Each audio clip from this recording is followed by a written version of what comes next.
enquanto nós estamos aqui, a gente precisa conviver com a sabedoria que o nosso mestre nos deu, não é? E em épocas de inteligência artificial, estava pensando, olhando para a nossa comunidade, quanto que a gente precisa de uma inteligência coletiva, na verdade, desenvolver uma inteligência coletiva para as nossas relações pessoais com Deus, mas para as relações também horizontais com os nossos irmãos e irmãs. E eu quero ler um texto, então, do Evangelho de Lucas com vocês, a partir do verso 1, que diz assim: Jesus disse aos seus discípulos: é inevitável que aconteçam coisas que levem o povo a tropeçar, mas ai da pessoa por meio de quem elas aconteçam. Seria melhor que ela fosse lançada no mar com uma pedra de moinho amarrada no pescoço do que levar um desses pequeninos a pecar. Tomem cuidado, se o seu irmão pecar, repreenda-o, e se ele se arrepender, perdoe-lhe. Se pecar contra você 7 vezes no dia, e 7 vezes voltar e disser, estou arrependido, perdoe-lhe. Os apóstolos disseram ao Senhor, aumenta a nossa fé. Ele respondeu, se vocês tiverem fé do tamanho de uma semente de mostarda, poderão dizer a esta moreira, arranque-se e plante-se no mar, e ela lhes obedecerá. Vamos orar? Deus, nós te agradecemos pela sua palavra, por essa celebração, onde o Senhor recebe os nossos hinos, a canção que sai direto do nosso coração, e nós te pedimos que nesse momento o Senhor regue o nosso coração com a sua palavra, para que ela seja transformadora, esclarecedora e nos dê o discernimento necessário para as nossas ações e vocações cotidianas. É no nome de Jesus, o seu Filho, que eu te agradeço. Amém.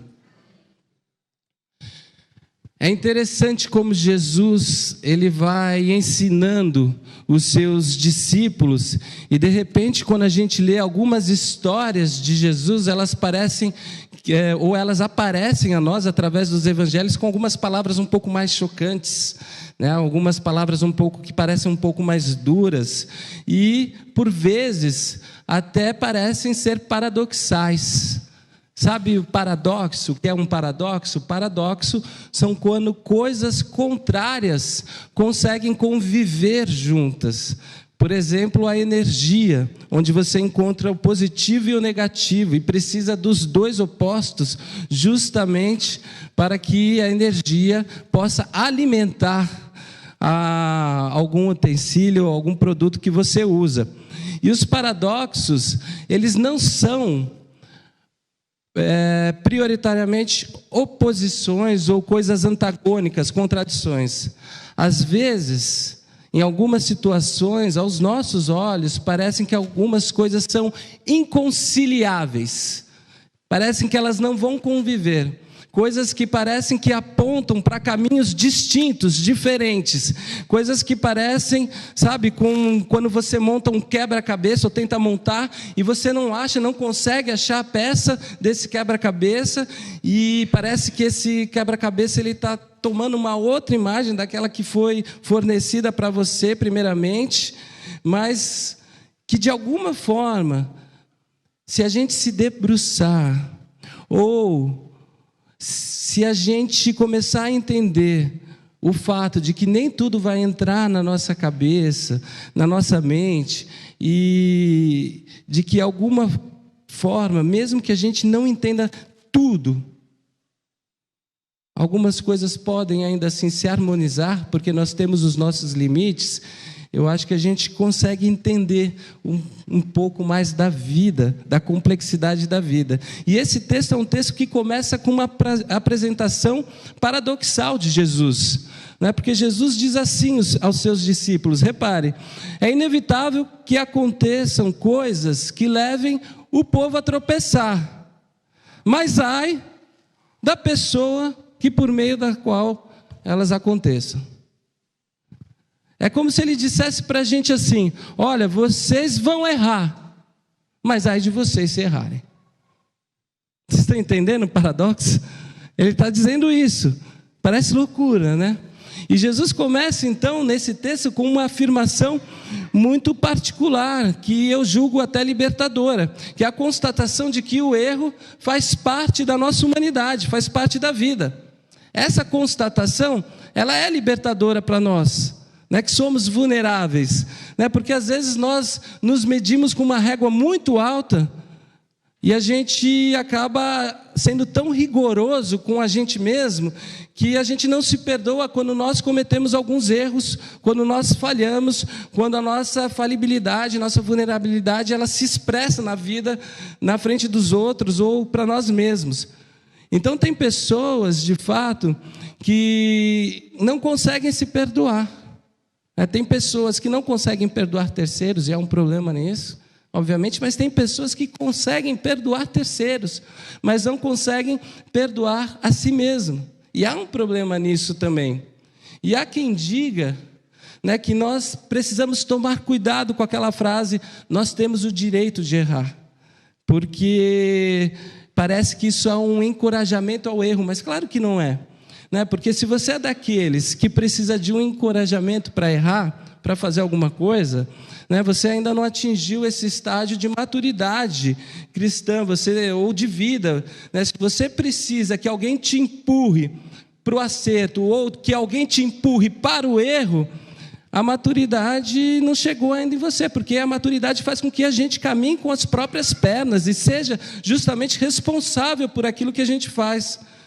Mesmo que a gente precise, às vezes, contar com a ajuda de terceiros para a gente acertar. Então eu não vou errar porque me dizem, você pode errar. E eu não vou acertar porque me dizem, você pode acertar. Eu vou para a vida buscando sempre ser maduro o suficiente para tomar a melhor decisão, mesmo que saiba que eu posso errar. E se eu errar, reconhecer o erro, porque errar, como dizem, é humano. Errar é humano. Então Jesus começa esse texto com essa constatação que é óbvia para a gente. Errar é humano. Ele diz isso, e é inevitável que os tropeços aconteçam.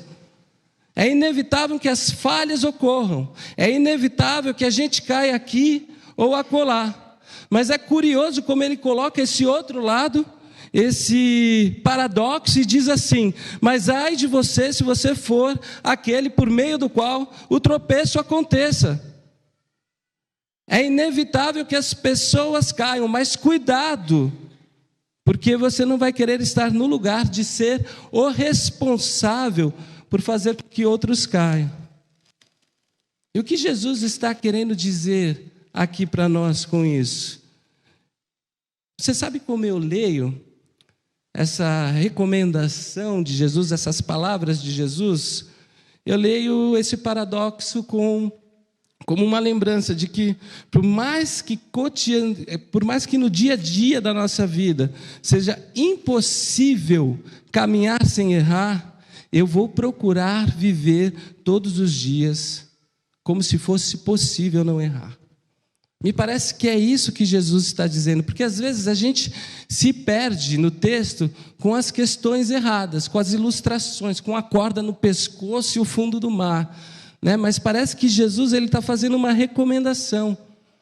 Olha, eu preciso admitir que o erro faz parte da minha caminhada e fará, eu errarei, você errará, nós erraremos, e a gente podia continuar conjugando aqui, e as outras pessoas que a gente gostaria que não errassem, elas também vão errar com a gente, e isso faz parte da vida, mas isso não pode ser usado como uma desculpa para a gente viver de qualquer maneira, já que o erro é contingencial e faz parte da história. E é por isso que a Bíblia traz sempre essa noção de pecado, da ideia da doutrina do pecado. A doutrina do pecado ela é importante para a gente, não para culpabilizar o outro, não para julgar e enviar ao inferno o outro. Não, a doutrina do pecado não é boa para a gente para isso, para enfiar o dedo na cara ou apontar o dedo na cara do outro, na face do outro e ficar falando, você errou, você não presta. Não, a doutrina do pecado na Bíblia é interessante justamente porque ela se torna um instrumento para a gente fazer a avaliação da nossa própria humanidade e ter clareza de um simples fato. E qual que é esse simples fato? É de que a gente é falho, e isso é humano. A nossa inteireza humana nos diz que, ao mesmo tempo que nós temos a capacidade de acertar, nós também podemos errar. E o pecado, então, visto como essa vulnerabilidade, esse mal que atravessa a nossa existência, que nós carregamos também em nós, contra o qual nós precisamos lutar contra, é essencial essa ideia de pecado na fé cristã, de novo, não para que a gente fique julgando os outros de cima, mas justamente para fazer com que aquilo que o Paulo fala para a gente fazer, sabe, dar aquela olhada no espelho, né, e dizer assim para o espelho: eu sei quem você é, eu sei que você não é uma pessoa tão perfeita quanto você diz, eu sei que você pode errar, e eu sei que você erra, você tem problema. E essa é a conversa que a gente precisa ter com os nossos espelhos existenciais, com os nossos espelhos da vida, porque ela me faz lembrar que eu sou um sujeito falho, um sujeito que peca, um sujeito que vacila e um sujeito que erra. Eu sou falho, mas eu quero, assim, precisar que a gente pode, mesmo sendo falho, com essa fala de Jesus, imaginar, ter uma variação imaginativa oposta dessa vulnerabilidade. Parece que é isso que Jesus está pedindo para a gente. Imaginar como se nós pudéssemos viver sem de fato errar. Há imaginações que são necessárias para a nossa vida, que confrontam a nossa realidade. Não imaginações que nos desconectam da realidade, faz a gente abstrair do mundo real. Mas existe um poder imaginativo que funciona como uma espécie de utopia que faz a gente caminhar, e é justamente esse poder imaginativo que traz a ideia da possibilidade que nós podemos viver, de fato, tentando acertar, e não assumindo em nós somente a vulnerabilidade e o erro, e falar: olha, nós vamos errar. Não para que a gente finde a ser perfeito, lógico que não, mas para que a gente busque melhorar todos os dias. E eu leio esse texto de Jesus logo no começo como essa constatação da real condição da ambiguidade humana. Você erra e você vai errar, mas seria bom que você, ao invés de se condenar quando errar, você perceber que pode tentar novamente com essa imaginação e se perceber no outro dia, em outro momento, não errando mais. Entende? Como se você pudesse encarar a vida dizendo: não, eu acho que dá para fazer certo, eu acho que dá para resistir, eu acho que dá para tentar mais uma vez e acertar. Eu acho que eu consigo avançar, eu acho que eu posso não cair dessa vez. E se houver esse empenho da minha parte, é possível que eu consiga ir mais longe. É possível que a gente, consequentemente, erre menos e falhe menos, talvez, nas nossas relações. Por que nas nossas relações? Porque toda falha, todo erro, todo pecado é contra alguém, não é só contra mim, não é só contra Deus, é contra alguém, é contra uma pessoa. E essa é uma constatação que é feita na relação da vida. Eu falho com alguém, eu peco contra alguém, e o rigor com o qual eu devo tratar essa responsabilidade de não errar, ele está amarrado justamente a essa consciência do outro. Eu vou tentar não errar, porque se eu errar, eu vou errar contra essa pessoa. Eu vou errar contra fulano, eu vou errar contra o ciclano, e eu não quero errar contra essa pessoa. E por que isso é importante? Porque isso ensina para a gente o valor das relações. As relações, elas acabam nos ajudando a nos tornar melhor todos os dias. Porque se eu penso que eu não vou errar contra o outro, para não machucar o outro, eu também penso que eu posso melhorar consequentemente nas minhas ações. Eu não quero falhar contra essa pessoa, eu não quero decepcionar essas pessoas, eu não quero fazer alguma coisa conscientemente ou que vai causar uma espécie de lesão a essa pessoa. E essas relações, então, elas se tornam essas experiências reguladoras da nossa vida. Vocês entendem? O valor de se viver as relações. Então, há momentos na vida que eu vou parar, que eu vou me lembrar, e eu vou dizer assim: eu não quero que os meus filhos vivam isso, essa é a minha pior versão. Eu não quero que a minha mulher viva isso, essa é a minha pior versão. Eu não quero que os meus amigos vivam isso, essa é a minha pior versão. Eu não quero que o meu marido viva isso, essa é a minha pior versão. Eu não quero fazer isso contra eles. Por quê?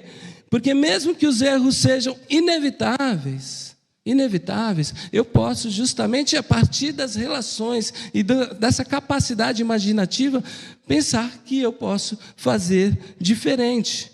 E é o que Jesus está dizendo: os erros são inevitáveis, mas ai daquele através de quem o erro vem. Então trabalhe para não errar. É isso que Jesus está dizendo. Não é que você vai receber uma corda no pescoço e vai para o fundo do mar literalmente. Ele está dizendo: trabalhe para não errar. Porque os erros acontecem. Mas cuidado, não se amolde a eles, não se habitue a eles. Depois Jesus sai, aí do texto que a gente leu, desse tema, desse paradoxo filosófico, né, de algo que parece muito distante da nossa realidade, e ele coloca agora os pés no chão da vida prática, nesse texto. E aí ele diz assim: olha, se o seu irmão pecar contra você, você precisa fazer um negócio. Você precisa confrontar esse irmão. Você precisa, nesse confronto que precisa acontecer, fazer com que ele se arrependa. Ou ele precisa se arrepender. E quando ele se arrepender, você perdoa. Fácil, né? Lógico que isso aqui não é uma regra, né? Jesus não está dando um manual de como fazer as coisas. Você então anota essa sequência, coloca no bolso, e quando acontece uma situação na sua vida, você pega, lê e aplica. Porque há muito mais complexidade na vida do que achar que isso é um manual que a gente pode guardar no bolso, tirar do bolso em qualquer hora, de qualquer maneira, em qualquer contexto e usar. Não, Jesus está explicando aqui que existe uma dinâmica na vida. Ele está explicando isso para a gente. A dinâmica qual que é? É que eu erro. E das duas, uma, quando eu erro. Ou eu erro e vou ter a consciência que errei, que nem sempre acontece, por ignorância, ou às vezes por soberba, por orgulho. Então, eu erro e tenho essa consciência, ou eu não erro e não tenho essa consciência. Porque essa consciência, ela não dá conta, todas as vezes que a gente erra, de fazer a ficha cair, de que a gente errou. Não é verdade? E aí, do que a gente precisa? A gente precisa de gente que diga para a gente: olha, isso aí não foi legal. Isso aí não foi legal. O que você acabou de fazer não foi legal. Todo mundo precisa de pessoas na vida que possam, assim, que encontrem, na verdade, nessa relação, um ambiente de liberdade, ao ponto de dizer ao outro e a si mesmo: olha, isso não é legal, sem sair chateado, sem ficar bicudo, sem ficar pistola, né? Como dizem os mais novos, sem ficar bloqueando no WhatsApp, deletar do WhatsApp, cancelar no Instagram, sabe? Sem deixar de falar com o outro. A gente precisa desenvolver esses relacionamentos saudáveis. Essas relações de amizade, onde as pessoas tenham a liberdade de nos dizer: olha, isso aí não foi muito legal. E a gente precisa ser essas pessoas para os outros, ou para o outro, que diga em algum momento: ei, não é legal o que você está fazendo. Sem a gente precisar ficar chateado. sem a gente precisar ficar bicudo, porque senão, às vezes, se a gente não tem essas pessoas, às vezes não, se a gente não tem essas pessoas que chegam para a gente e falam, pare, às vezes a gente não avança na vida. Às vezes a gente não avança, porque nem sempre a gente pode contar com a nossa consciência, nem sempre. Vocês se lembram do rei Davi, que se apaixonou por uma mulher casada, e se a gente usar uma linguagem dos Salmos, ele foi levando a sua vida de abismo em abismo, e de repente chega um profeta para falar para ele, Davi, abre o olho, cara, olha o que você fez, esse cara é você. Para com isso. Para com isso, Davi. O que precisa de muita coragem, às vezes, para dizer isso. Mas não para apontar o dedo na cara e culpabilizar, mas para falar, não está certo. Eu vou continuar sendo seu amigo, mas não está certo. Você tem que parar. Sabe? Porque nem sempre a gente pode contar com a nossa consciência. Então, às vezes, a gente precisa dos outros. A gente precisa dos outros para nos dizer aquilo que está errado na nossa vida. E o nome disso, sabe qual que é? Confronto. Confronto. O nome disso é confronto. Que não é colocar o dedo na cara, jogar as coisas na face do outro, mas é justamente fazer com que essa pessoa saia dessa zona de conforto em que ela se colocou e não consegue mais sair. E com qual objetivo nós fazemos o confronto? Com qual objetivo o texto diz?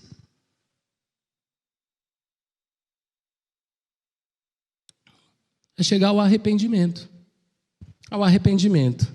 E aí a gente precisa também entender, de novo, já falei sobre isso, mas a gente precisa, assim, interpretar essa lógica religiosa que a gente tem do arrependimento. Porque a gente ou a maioria que cresceu dentro da igreja, né, aprendeu a trabalhar o arrependimento, mais ou menos quando se ajoelha e fala para Deus, perdão, Senhor, pelo que eu fiz, por todos os pecados que eu cometi. Aí a gente vai desde os dias que eu nasci até hoje, e aqueles que eu vou cometer essa semana, já cuida aí, Senhor, já aceita aí, até quando eu morrer. Já põe na conta. A gente aprendeu a tornar mecânico esse arrependimento. E isso é cabeça de gente religiosa. Isso é cabeça de gente religiosa.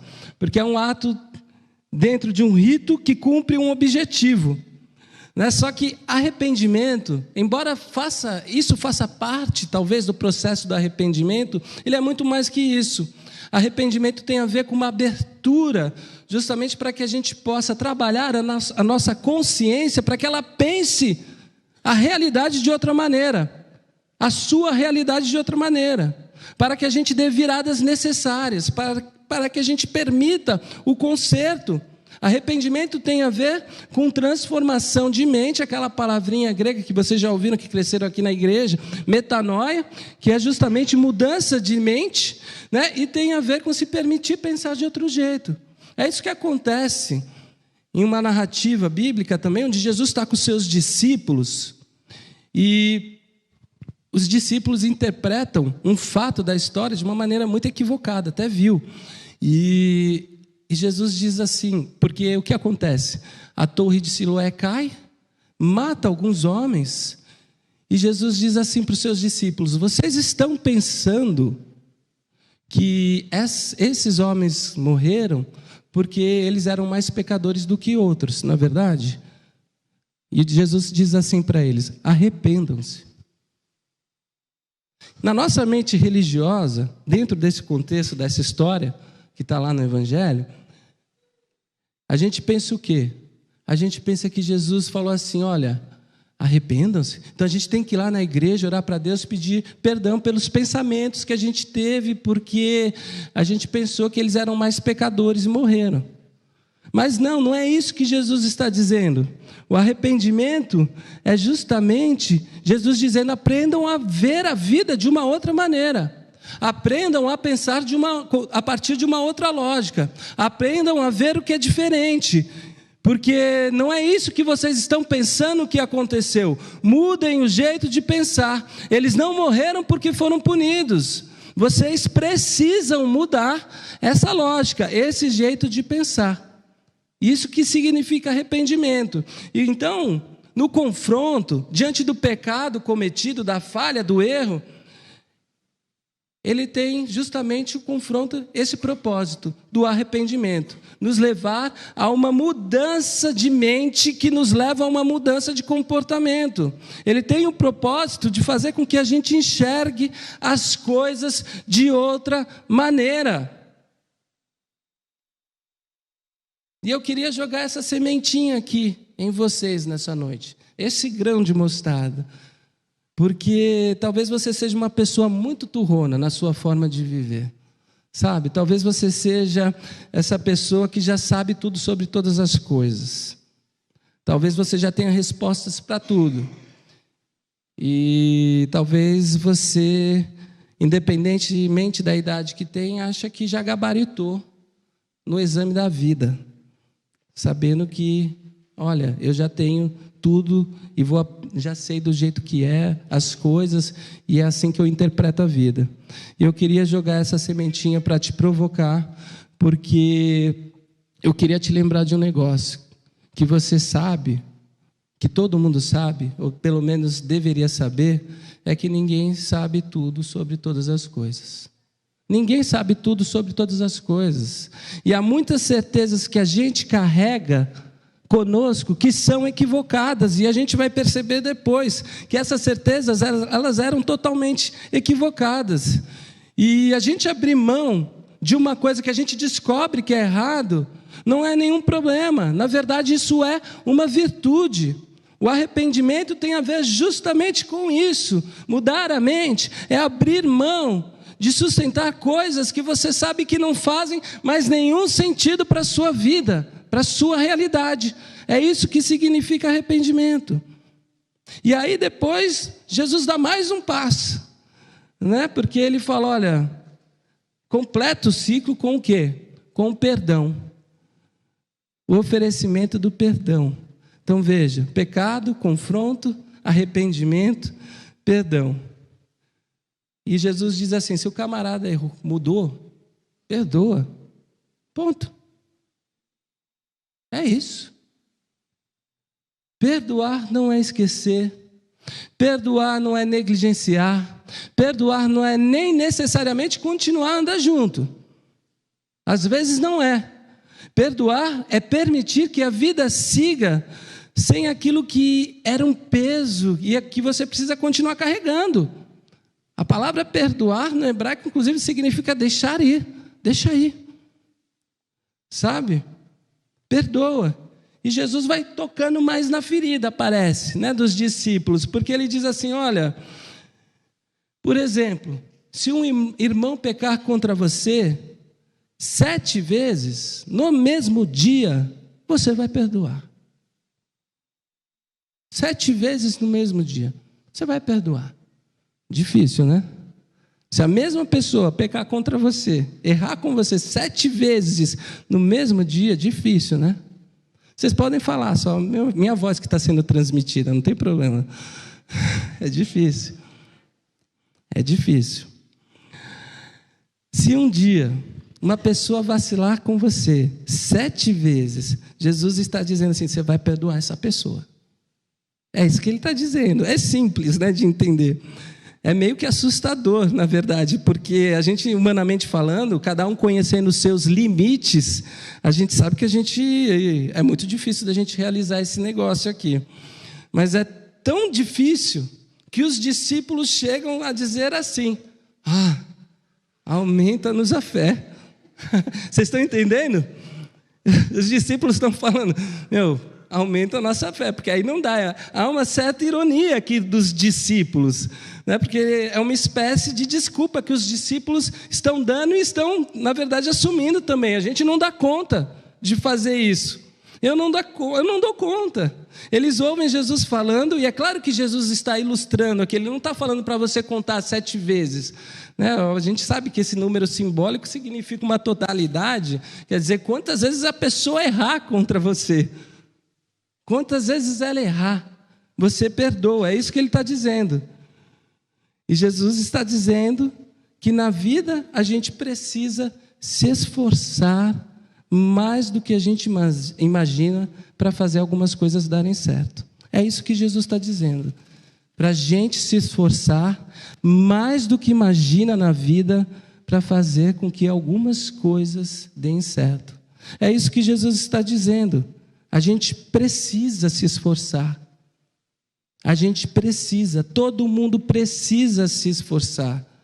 Todo mundo que vive um relacionamento de qualquer ordem, de qualquer natureza, casamento, amizade, com filhos, com pais, sabe que em alguns momentos é preciso se esforçar. Aqui na comunidade, nós precisamos nos esforçar para viver os relacionamentos.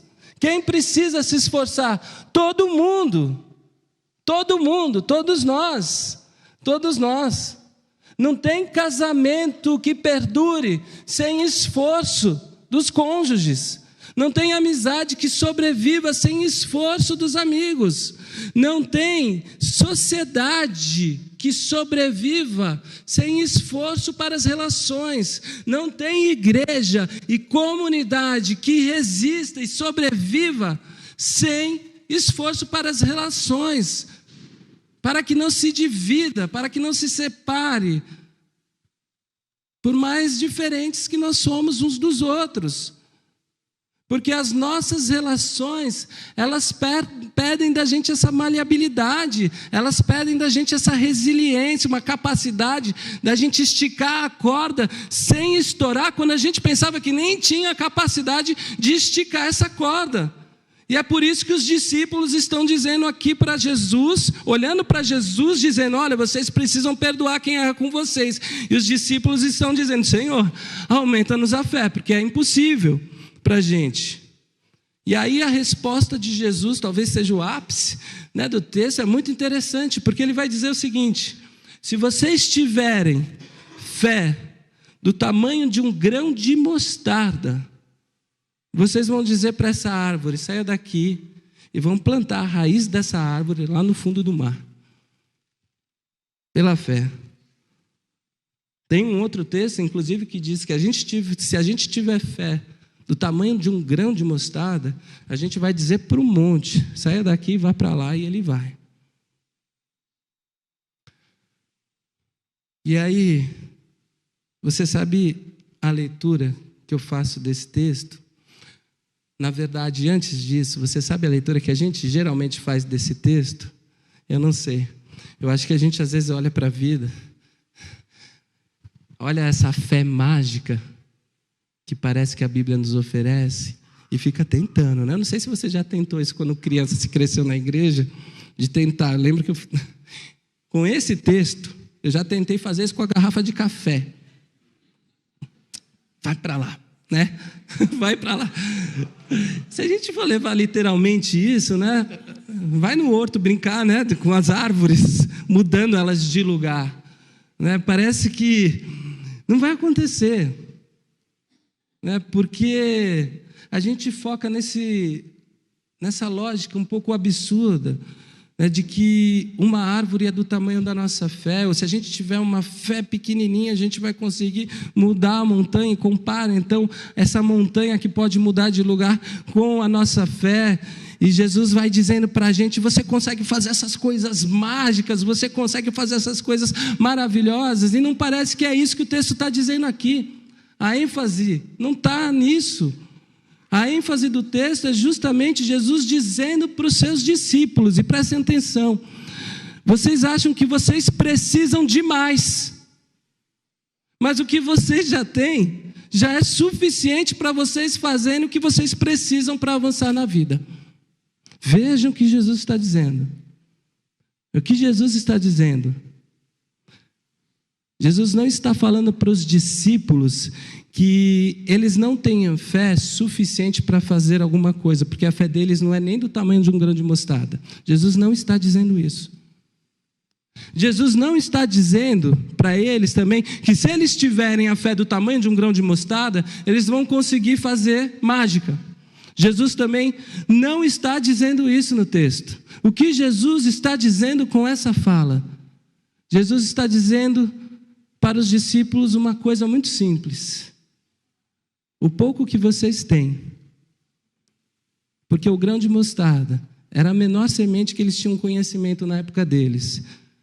O pouco que vocês têm é suficiente para fazer muito mais do que vocês imaginam. É isso que ele está falando.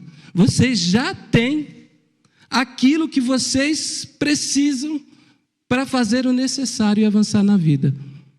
Vocês já têm. Eles pediram fé, eles falaram, vocês já têm o necessário para fazer o que eu estou dizendo. É isso que Jesus está dizendo aqui.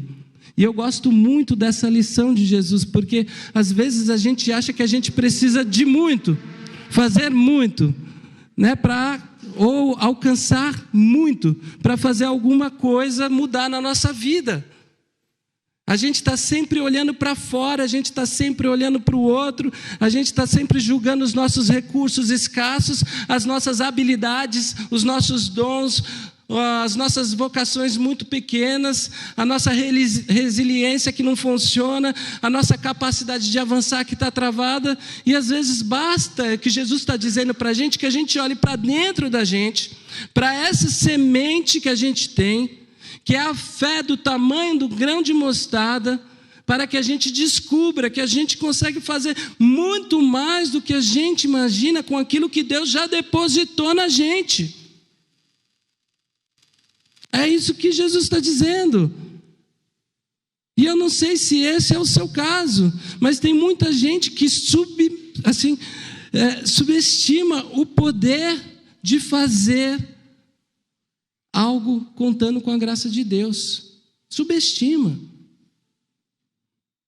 E eu não estou aqui nessa noite para dizer para você, você é uma pessoa maravilhosa, você é filho do rei, você pode todas as coisas, porque eu não acredito nisso. Mas o que eu estou dizendo nessa noite, e parece que é o que Jesus está nos dizendo, segundo essa fala aos discípulos, é que é possível fazer o que você precisa com aquilo que você já tem. Você pode fazer muito mais do que você imagina do jeito que você está hoje. É isso que Jesus está dizendo. E coisas que estão aí para serem resolvidas. Passos que estão aí e precisam ser dados diante desse caminho. Escolhas que estão aí que você precisa tomar. Decisões que você precisa tomar, que parecem grandes demais ao ponto de você orar para Deus: Senhor, aumenta a minha fé. Senhor, aumenta a minha fé. Senhor, aumenta a minha fé. Talvez fossem coisas que já pudessem ser feitas, encaradas, se você acreditasse nessa fala de Jesus, que esse negócio pequenininho que está aí dentro de você é suficiente pela graça de Deus e pelo poder do Espírito Santo para fazer coisas grandiosas e muito maiores do que transportar montanhas de um lado para o outro.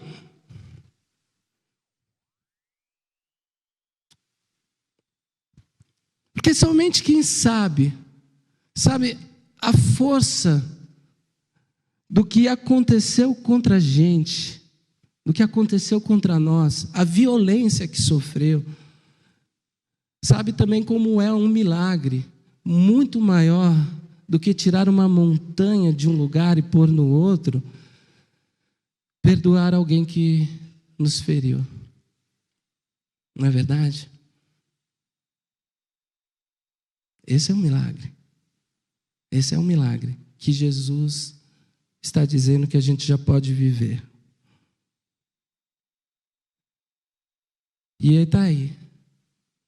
A vida está aí para isso, para que a gente aprenda com aquilo que Jesus diz para a gente, com aquilo que Jesus, ou a partir daquilo que Jesus fez pela gente. É tão bom a gente olhar para o Evangelho e enxergar o Evangelho como ele precisa ser enxergado e dar respostas para que a gente possa sair daqui hoje já transformados. Foi assim que Jesus ensinou a gente a enxergar o perdão. Nessa relação vertical que nós recebemos de Deus, esse perdão, ele falou, olha esse perdão agora a partir de uma relação horizontal também. Do mesmo jeito que você recebeu, olha, numa relação horizontal. Foi Jesus que ensinou a gente a pensar assim, a gente a ver que se Deus faz na nossa vida o que Ele faz na nossa vida, é para que a gente faça nas nossas relações o que a gente precisa fazer nas nossas relações.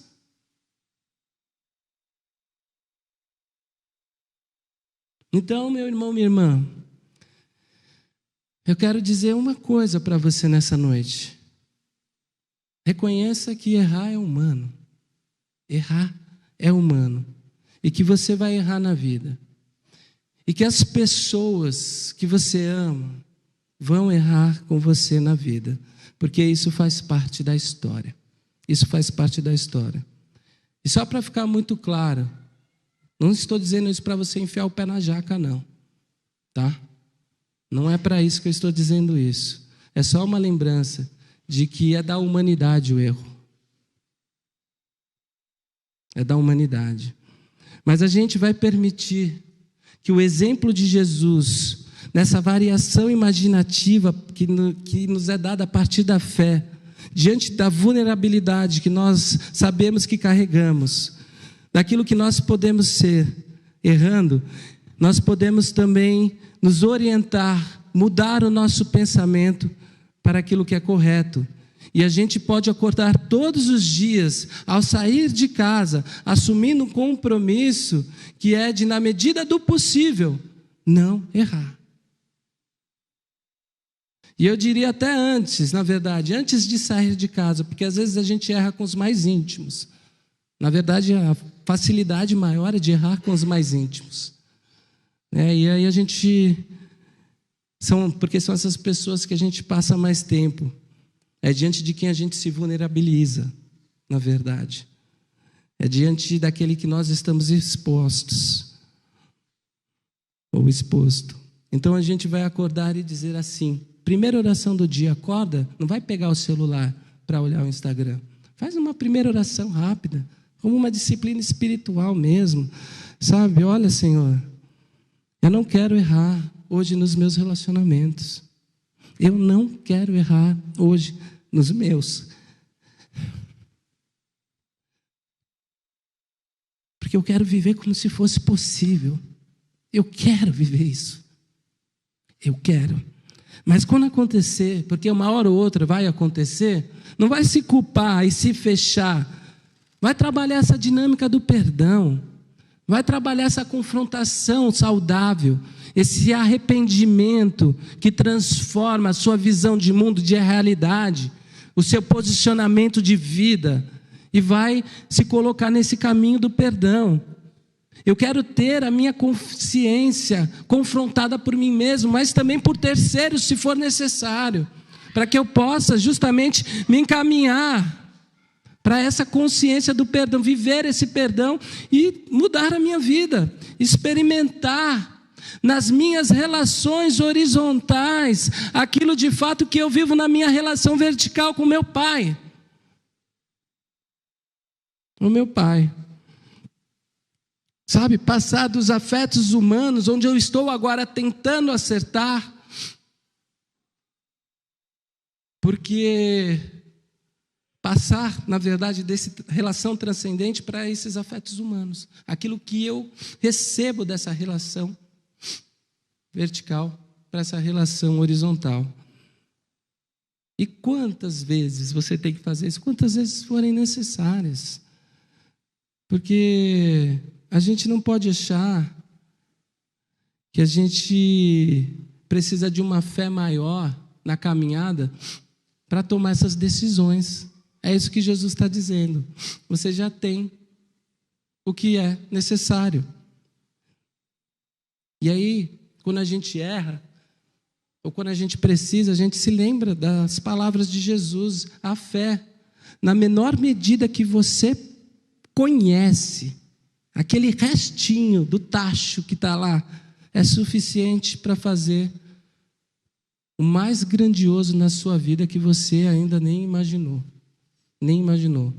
Porque no fundo não tem a ver com intensidade, não tem a ver com mágica, não tem a ver com quantidade. Sabe qual que é o segredo? É que não tem a ver com o poder que está dentro da gente. Tem a ver com a disposição humilde da gente pegar essa semente, esse grão de mostarda e colocar aqui dentro no solo sagrado do nosso coração, onde habita a presença de Deus, e dizer assim: Senhor, essa semente pequenininha está aqui. Está aqui. O trabalho de fazer crescer é do Senhor, porque eu não dou conta sozinho de fazer eu mesmo.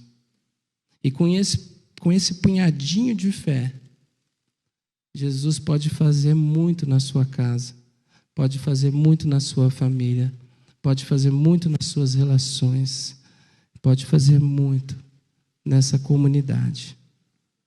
Amém? Que Deus nos abençoe. Eu quero convidar você a abaixar sua cabeça, quero, na verdade, convidar você a fazer uma oração, se você quiser. Eu acho que é muito difícil, talvez, a gente tomar essas decisões. Mas eu também queria fazer isso com você hoje. E dizer: Senhor, eu tenho isso daqui, esse grão de mostarda que nem parece suficiente para esse gigante que eu preciso vencer na minha vida. E eu quero te encorajar a esse gesto de pegar esse grão de mostarda e colocar de alguma maneira no solo sagrado do seu coração, sagrado porque é justamente ali que a presença de Deus habita. Porque fé não é ter esse poder mágico para mudar as circunstâncias no estralar de dedos, mas fé é caminhar com esse grão de mostarda nesse solo sagrado. Ore por aquilo que está muito difícil, por aquilo que é muito difícil. Eu acho que às vezes a gente encontra até resistência externa de pessoas que nem sabem que estão funcionando na nossa vida como resistências externas.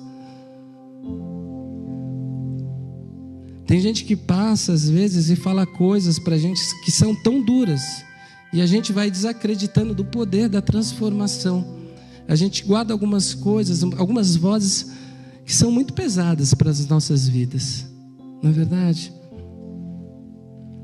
E eu queria te incentivar, pelo poder do Espírito Santo, a deixar tudo isso ir embora hoje e guardar somente aquilo que é a voz de Jesus dizendo que ama você e que você pode confiar, porque o seu perdão, a sua graça, elas vão irrigar o solo do seu coração.